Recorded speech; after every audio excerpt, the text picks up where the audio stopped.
2024 లేదా 25లో డిగ్రీ లేదా బీటెక్ చదివారా? సాఫ్ట్‌వేర్ జాబ్ కోసం ఎదురు చూస్తున్నారా? అయితే కోడ్ జ్ఞాన్ 100 డేస్ కోర్సులో చేరండి. జాబ్ సాధించండి.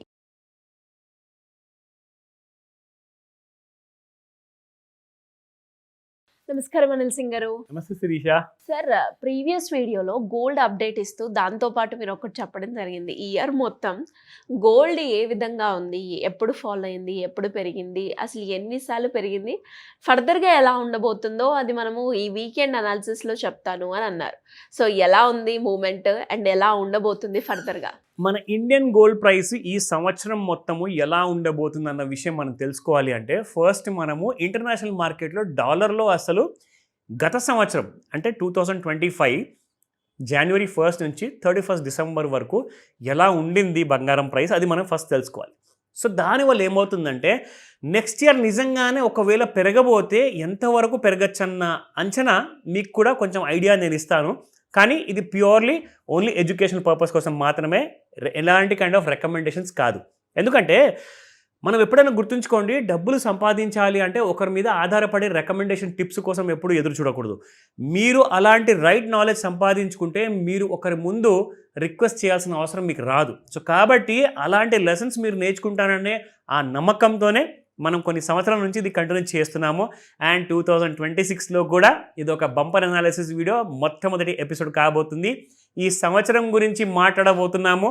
పైగా రాబోయే వారంలో కూడా ఎలా ఉండబోతుంది అది కూడా చెప్పబోతున్నాను. సంక్రాంతి తర్వాత ముహూర్తాలు ఉన్నాయా, వాళ్ళందరికీ కూడా తక్కువ ధరలో బంగారం వస్తుందా లేదా అన్న విషయం కూడా తెలుసుకుందాం. సో ఫస్ట్ అండ్ ఫస్ట్ మనం ఏం చేద్దామంటే గత వారంలో అసలు గత 10 రోజులలో చూసుకుంటే, అంటే మన ఫస్ట్ వీక్ ఆఫ్ జనవరి నుంచి దాని తర్వాత ఒక లాస్ట్ వీక్ ఆఫ్ డిసెంబర్ వరకు అసలు గోల్డ్ ఎలా పరిగెత్తిందా లేదంటే పడిపోయిందా అన్న విషయం 10 డేస్ అనాలిసిస్ మనం చూసుకుంటే నెక్స్ట్ వీక్ ఎలా ఉండబోతుంది అన్న విషయం మనకు తెలుస్తుంది. So let me show you. ఇక్కడ చూసుకుంటే 25th డిసెంబర్ అంటే క్రిస్మస్ రోజు నుంచి చూసుకుంటే మనకి 3rd జనవరి వరకు మనకు 2026 ఈ సంవత్సరంలో ఒక 10 days kind of moment of gold అన్న విషయం మనకు తెలుస్తుంది ఇక్కడ. సో చూసుకుంటే శిరీష 24 క్యారెట్ గోల్డ్లో 25 డిసెంబర్ రోజున పెరిగింది, దాని నెక్స్ట్ డే పెరిగింది, అంటే ఇక్కడ మీకు 3 రోజులు వరుసగా పెరిగిందండి. దాని తర్వాత మనం చూసుకుంటే ఇంకా 4వ రోజు, ఇది 5వ రోజు, అంటే గత 10 రోజులలో బంగారము 5 రోజులు పెరిగింది. 5 రోజులు మాత్రము మీకు నెగిటివ్ ఉండే ఛాన్సెస్ ఉన్నాయన్నమాట. డిసెంబర్ మంతేనా సార్? ఎగ్జాక్ట్లీ డిసెంబర్ 25 నుంచి 3rd జనవరి వరకు అనమాట. ఎందుకంటే మనం ఎవ్రీ వీక్ సండే బంపర్ అనాలిసిస్లో ఏంటంటే గత 10 రోజుల్లో ఎలా జరిగింది, ఏం జరిగింది అన్న విషయం చూస్తే ఏమవుతుందంటే మీకు నెక్స్ట్ వీక్ ఎలా ఉండబోతుంది అన్న విషయం మీకు ఐడియా వస్తుంది. సో ఇప్పుడు దీంతో మనకు ఒక క్లారిటీ ఏమొచ్చిందంటే ఇక్కడ 3 రోజులు నెగిటివ్, ఇక్కడ ఇంకొక రోజు నెగిటివ్, అంటే 4 రోజులే మీకు నెగిటివ్ ఉండింది, మిగతా ఒక రోజు మీకు రేర్ ఫెనామినా వచ్చింది ఎక్కడికి వెళ్ళకుండా neutral. So 4 days negative, 5 days positive, అంటే మనం నిజంగా చెప్పుకోవాలి అంటే గోల్డ్ ఇక్కడ మనకి పాజిటివిటీనే చూపిస్తుంది. కానీ మరీ అంత స్ట్రాంగ్గా లేదండి. ఒకవేళ 10 రోజుల్లో 6-7 రోజులు పెరుగుంటేలే అబ్బో వచ్చే వారంలో కూడా పెరిగే అవకాశాలు కనిపిస్తున్నాయని చెప్పేసి ఈ డేటా ద్వారా మనకు తెలుస్తుంది. కానీ 10 రోజుల్లో 5 రోజులే పెరిగిందంటే, 4 రోజులు పడిపోయిందంటే ఎక్కడికి వెళ్లకుండా బాగా సైడ్ వేస్లో ఉన్నట్టే అర్థం దానికి. అంటే సైడ్ వేస్ అంటే ఏంటి, 1,41,000 దాటకపోవడము, కింద 1,20,000 కిందికి రాకపోవడం. 1,20,000 అయితే రాలేదు ఇప్పటిదాకా అయితే గత 10 రోజులలో, కానీ 1,33,000 ఏదైతే కైండ్ ఆఫ్ లో క్రియేట్ చేసిందో దాన్ని కూడా తెగ్గొట్టలేకపోతుంది గోల్డ్. అంటే ఈ రెండింటి మధ్యలో ఒక 7,000 to 8,000 రూపీస్ మధ్యలోనే ట్రేడ్ అవుతుంది మీకు గత 10 రోజుల నుంచి. సో నెక్స్ట్ వీక్ కూడా ఇలాగే సైడ్ వేస్ ఉండే అవకాశాలే చాలా ఎక్కువగా ఉంది. కాబట్టి ఎక్కువగా ఫ్యూచర్స్ మార్కెట్లో కానివ్వండి, బులియన్ ట్రేడర్స్ ఎవరైతే ఉంటారో ఫిజికల్గా బంగారం కొనుక్కొని కస్టమర్స్కి జ్యువెలరీ చేసిస్తారు కదా, వాళ్ళందరూ కూడా ఒకటి విషయం చెప్తాను, ఈ వారంలో మీకు ఎలాగైతే సైడ్ వేస్లో ఉండిందో నెక్స్ట్ వీక్ కూడా అలాగే ఉండే అవకాశాలు ఉన్నాయి. అంటిల్ అండ్ అన్లెస్ ఇక్కడ ఇంకొక విషయం చూపిస్తాను మీకు. ఇంటర్నేషనల్ మార్కెట్లో గోల్డ్ $4,330 క్లోజ్ అయిందండి. ఇక్కడ మీరు సంవత్సరం మొత్తంలో చూసుకుంటే శిరీష, ఇక్కడ సైడ్ వేస్లో ఉన్న బంగారం మనం దాదాపు చూసుకుంటే $4,250 ఉన్న గోల్డ్ కాస్త ఒకేసారి పెరిగి మీకు కంప్లీట్గా $4,550 వరకు వెళ్ళిందండి. అంటే మనకు దాదాపు $200 నుంచి $300 కొన్ని వారాల్లోనే పెరిగిపోయింది అనమాట.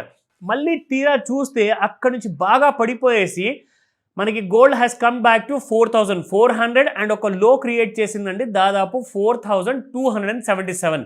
అయితే ఒక్కసారి 4,270 కిందన ట్రేడ్ అవ్వాలి, లేదంటే $4,400 పైన ట్రేడ్ అవ్వాలి. మార్క్ చేసుకోండి.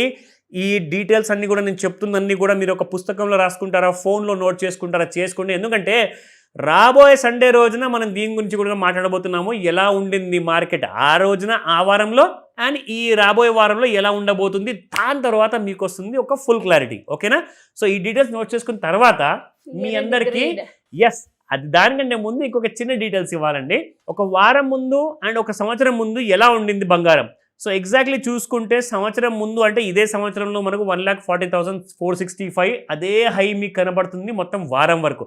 కానీ ఒక సంవత్సరం ముందు లో ఎంత క్రియేట్ చేసిందంటే 2025లో 76,563 దాకా, అక్కడ దాకా వచ్చిన తర్వాత అక్కడ నుంచి ఆల్మోస్ట్ డబల్ అయిపోయింది శిరీష.